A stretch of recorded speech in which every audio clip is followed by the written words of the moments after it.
We all know the stereotype. The spoiled, entitled rich kid who's given everything and respects nothing. But what if I told you that for many of the world's most established families, the ones we call old money, that stereotype is their single greatest fear? It's said that for generations they've passed down a set of unwritten principles. The goal isn't just to preserve their wealth, but to build something far more valuable: character. This isn't really about the money they have. It's about a mindset they intentionally cultivate to create leaders, not spoiled brats. And today, we're pulling back the curtain on 10 of the principles they seem to live by. Now, these aren't your typical parenting hacks you'll see trending on social media. They're more like timeless ideas, often passed down through generations, designed to forge not just successful individuals, but resilient and grounded human beings. The goal often seems to be raising children who are capable, not just comfortable. If you believe character is the ultimate inheritance and you're curious about the hidden psychology behind generational wisdom, consider subscribing. We explore ideas like these every week, helping you build a legacy of value, not just valuables. Now, let's get into the first principle. Rule number 1. They cultivate love as a foundation, not a reward. The first and most fundamental principle often associated with old money parenting is probably the most misunderstood. It's the idea that true, unwavering love is the bedrock upon which all discipline, education, and character are built. But this isn't the kind of hands-off affection that avoids conflict.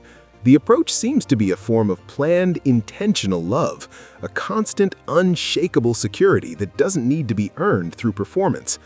This emotional security is the fertile ground from which genuine confidence grows. Think about it. In many households, affection can feel transactional. A child gets a good grade, they get praise. They win a game, they get celebrated. While positive reinforcement is great, if it's the primary way love is shown, it can teach a dangerous lesson that their worth is conditional. Love becomes something to be won, and therefore something that can be lost. This fosters anxiety and a need for external validation, not quiet confidence. This parenting philosophy turns that on its head. The love is a given. The guidance, the discipline, the expectations, those are the variables. A child might face consequences for a bad decision, but their fundamental sense of being loved is never in question. That distinction is critical. It allows a parent to correct a behavior without attacking the child's identity. The message isn't, "You are bad," but "That behavior was unacceptable and we expect better from you because we know you are capable of it." This creates an incredible sense of psychological safety. When a child knows they are loved unconditionally, they aren't afraid to fail. They're not afraid to try something difficult and fall short because they learn that failure is an event, not an identity.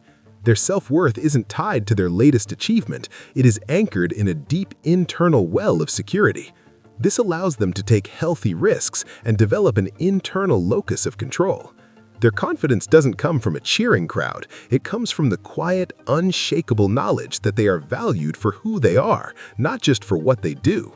This planned love isn't about spoiling a child, it's about fortifying them. Rule number 2.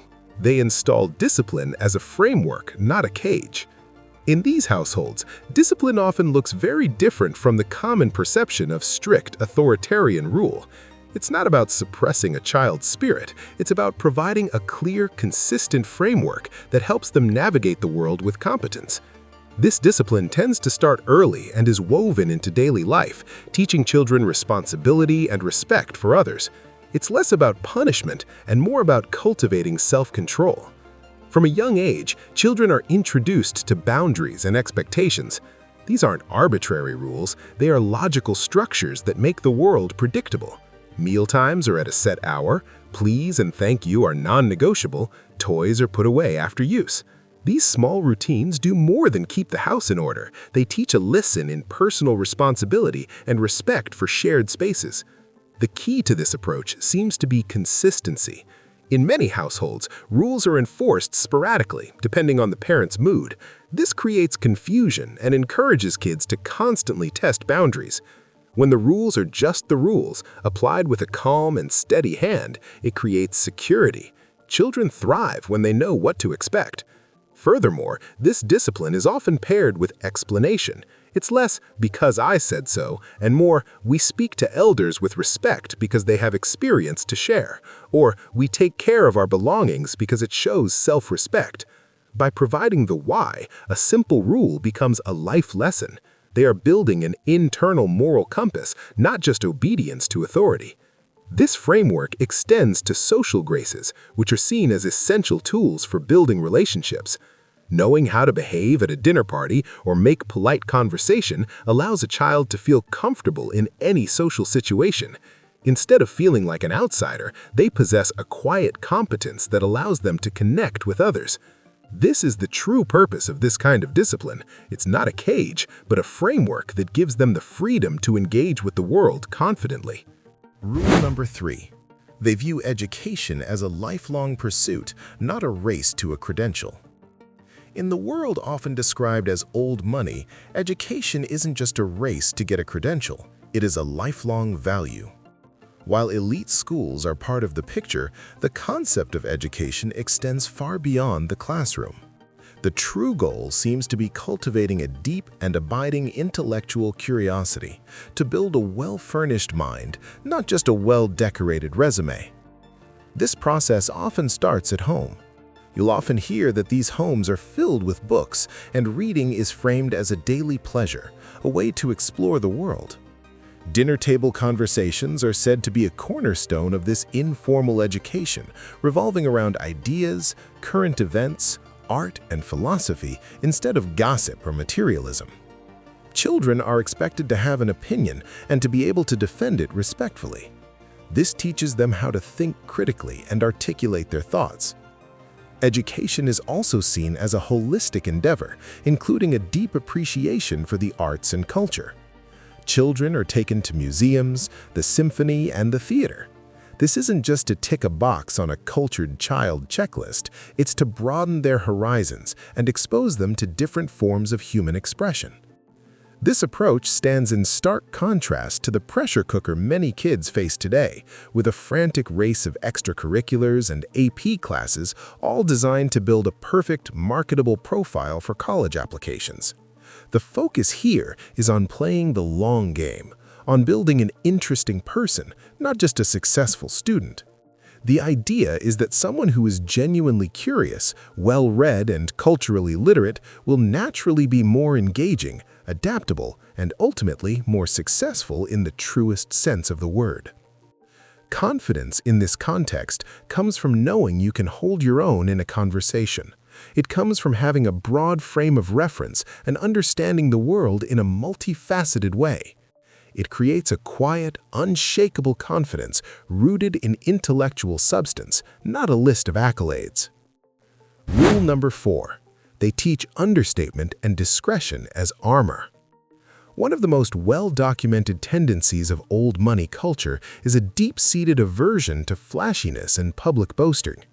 This isn't just about false modesty, it reflects a strategic mindset that is taught from a young age. Understatement is a form of power, and discretion is a form of armor.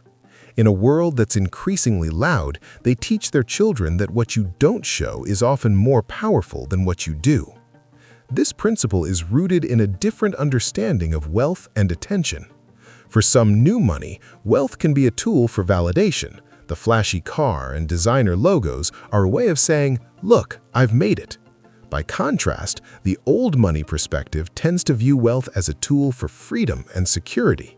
It's not something to be advertised because advertising it can invite unwanted attention, jealousy, and risk. This is where the idea of stealth wealth comes from. Children are taught to appreciate quality over branding. A beautifully made, unbranded sweater is valued more than a trendy hoodie covered in logos. This isn't about being cheap, it's about being discreet. This practice of understatement builds a different kind of confidence, one that is entirely internal and doesn't rely on the approval or envy of others. Discretion is the other side of this coin. Children in these families often learn early on that not everything needs to be shared. Financial matters are typically kept within the family, not discussed with friends. Personal problems are handled with quiet dignity, not broadcast on social media. This isn't about being secretive, it's about understanding boundaries and respecting one's private life. It teaches emotional restraint and the power of silence. This training in understatement and discretion acts as a form of psychological armor. It protects them from the emotional roller coaster of seeking public approval and makes them less of a target. It fosters a powerful, quiet confidence that comes from being the master of your own information. Rule number 5. They prioritize manners before milestones. In the modern rush to celebrate every achievement, there's a quieter element of upbringing that old money culture refuses to neglect: manners. A philosophy often attributed to these families is manners before milestones. They operate under the idea that while a diploma can get you in the door, it's your character and ability to interact with others that will determine how far you go. This emphasis is about instilling a deep sense of respect for others. It's not a rigid set of etiquette rules, but a practical code of conduct designed to make other people feel comfortable and valued. This includes the basics: saying please and thank you, making eye contact, and showing gratitude. These aren't just pleasantries, they are microdoses of respect that build social capital. The dinner table, once again, often serves as a primary training ground. Here, children learn the art of conversation and how to engage with adults. They are taught to ask thoughtful questions rather than talking only about themselves. This training develops a crucial skill: the ability to shift the focus from oneself to the other person. This prioritization also shapes how success is defined. The thinking goes that a child who gets straight A's but is rude to household staff would be seen as a greater failure than a child who struggles in a subject but is consistently kind and respectful to everyone. This sends a powerful message: who you are is more important than what you've accomplished. Character trumps credentials. This focus on social grace builds the confidence of social competence, the quiet assurance that you can handle yourself in any room with any group of people. While other children might have a room full of trophies, a child raised with these values has a set of social tools that will allow them to build relationships and earn trust for the rest of their lives. Rule number 6. They instill a sense of stewardship over stardom. In our current culture, obsessed with celebrity and influencer status, old money parenting offers a radical counter-narrative: the principle of stewardship over stardom.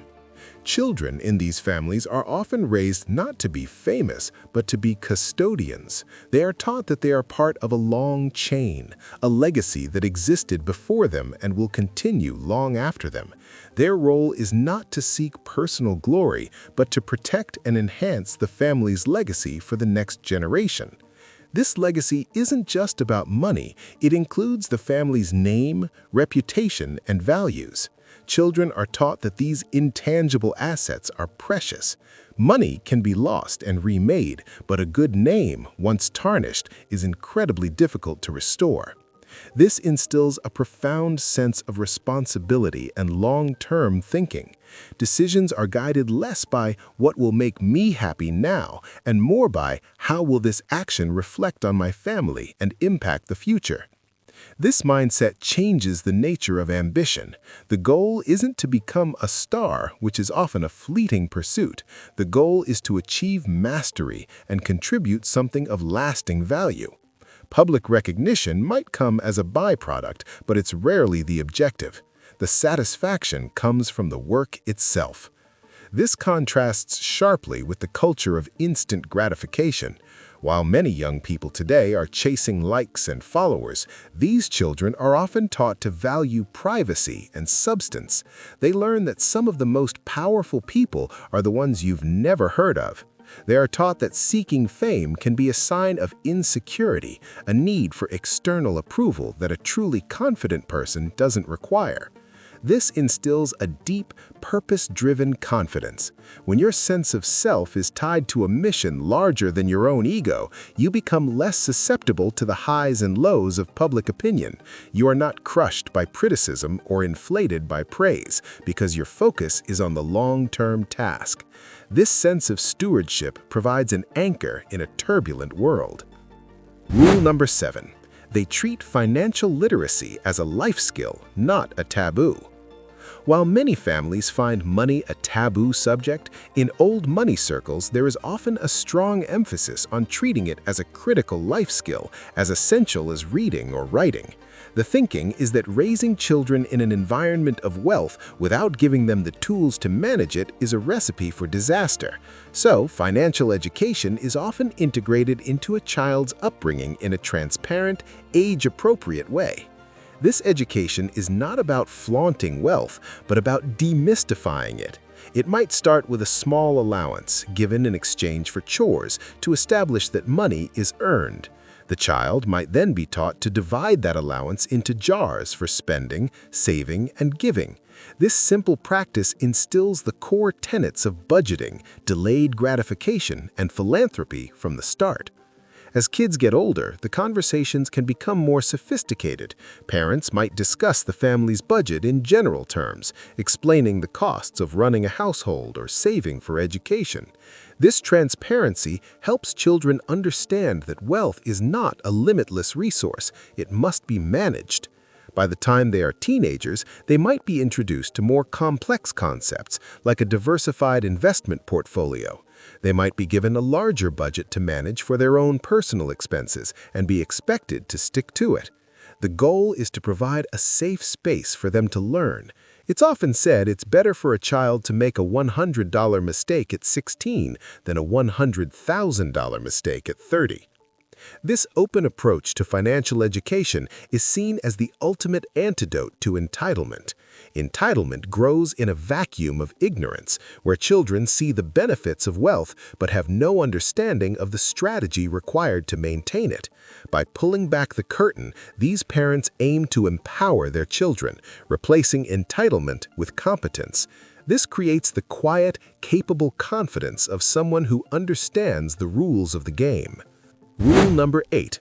They engineer opportunities for productive failure. In a culture of helicopter parenting, where many parents smooth every path, some old money families do the opposite. They intentionally allow for age-appropriate setbacks and small failures. They seem to understand a counterintuitive truth. Confidence isn't built from an unbroken string of successes. It's forged in the process of trying, failing, learning, and trying again. We saw it in financial education. A child mismanages their allowance and runs out of money. The parent doesn't swoop in with a bailout. They let the child experience the natural consequence. The discomfort of not being able to buy a desired item is a more powerful teacher than any lecture. This extends to other challenges. If a child forgets their homework, the parent doesn't rush it to school. They allow the child to face the teacher. This teaches responsibility.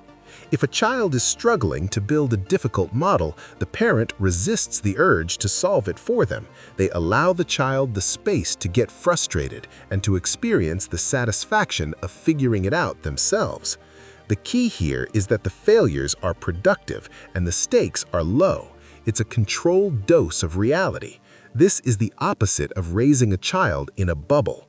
Children shielded from all discomfort often develop low frustration tolerance. The moment they face a real obstacle, they may crumble because they haven't developed the emotional muscles to handle failure.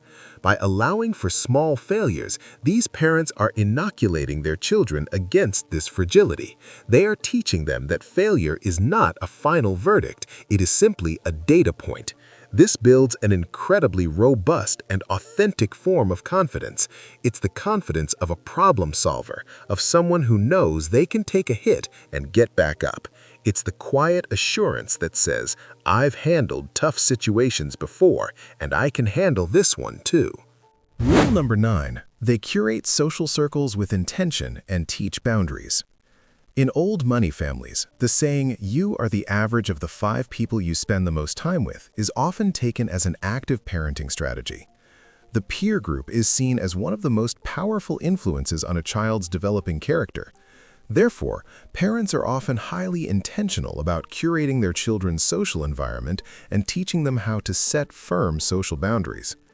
This isn't necessarily about social snobbery. It can be seen as a practical strategy for risk management and value reinforcement. Parents might carefully observe the friends their children bring home, looking for kindness, respect, and integrity, while watching for red flags like disrespect or a fixation on materialism. They tend to teach their children to value loyalty, discretion, and genuine connection. A true friend is seen not as someone popular, but someone who is trustworthy and has good character. They encourage deep friendships with a few people over a wide circle of superficial acquaintances.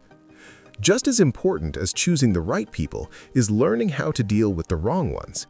A core part of this upbringing is learning how to set and enforce firm boundaries with grace. Children are taught that it is necessary to distance themselves from people who are disrespectful or manipulative. They learn that their time and emotional energy are precious resources that they have a right to protect. This training in setting boundaries is incredibly empowering. A child learns they do not have to be a victim of other people's bad behavior. They are taught polite but firm phrases to end uncomfortable conversations, like a simple "no thank you" without a long excuse, or "I'm not comfortable discussing that." This teaches them to be the arbiter of their own social life. The confidence that stems from this is profound. It's the confidence of knowing you have agency over your own well-being. Rule number 10. They model emotional restraint as the highest form of intelligence. The final principle, and perhaps the one that most visibly distinguishes the old money demeanor, is the value placed on emotional restraint. In a world that often rewards dramatic displays, children in these families are frequently taught a different lesson, that true power lies in self-control. They learn that emotional discipline, not suppression, but discipline, is a high form of intelligence, often manifested in calm speech and controlled reactions. This training often begins by observing their parents, who may rarely raise their voices and handle disagreements with quiet, measured discussion. Children absorb this behavior, learning that yelling is not a sign of strength, but a loss of control. This emotional restraint is taught as a sign of respect for oneself and others. Making a scene in public is considered embarrassing, not because of what others will think, but because it shows a lack of self-mastery. Children are taught to handle frustrations with private dignity. The idea isn't to be a robot. The mantra is, feel everything, but act with intention. This skill is particularly important in social and professional settings. The person who remains calm under pressure is the one who holds the power. The person who can receive criticism without becoming defensive or face a setback without public complaint is the person who commands respect. This calm confidence is the opposite of arrogance. Arrogance is loud and needs to prove itself. Quiet confidence is resilient and has nothing to prove. It comes from a deep-seated trust in one's ability to handle life by mastering their internal world. This is perhaps the ultimate gift of this kind of upbringing, emotional sovereignty. It's the knowledge that your peace of mind depends not on external circumstances, but on your own disciplined mind. So, as we look at these 10 principles, a clear picture emerges. The quiet, unshakable confidence we often associate with old money kids is no accident. It appears to be the carefully engineered result of an intentional, values-based upbringing. It isn't just about trust funds or elite schools. It's about building a foundation of unconditional love that makes a child feel secure enough to fail. It's about providing consistent discipline that creates a predictable world. It's about instilling a lifelong love of learning that builds a rich inner life. It's about teaching the strategic power of understatement in an overexposed world. It's about prioritizing character over fleeting achievements. It's about fostering a sense of stewardship, a purpose larger than one's own ego. It's about demystifying money to replace entitlement with competence. It's about understanding that resilience is forged in small, productive failures. It's about curating one's social world and setting boundaries to protect one's peace. And finally, it's about mastering one's own emotional world, understanding that self-control is a source of power. These aren't rules just for the rich. They are timeless principles for raising capable, resilient, and grounded human beings. They are a roadmap for building character, and in the end, that may be the only inheritance that truly lasts for generations.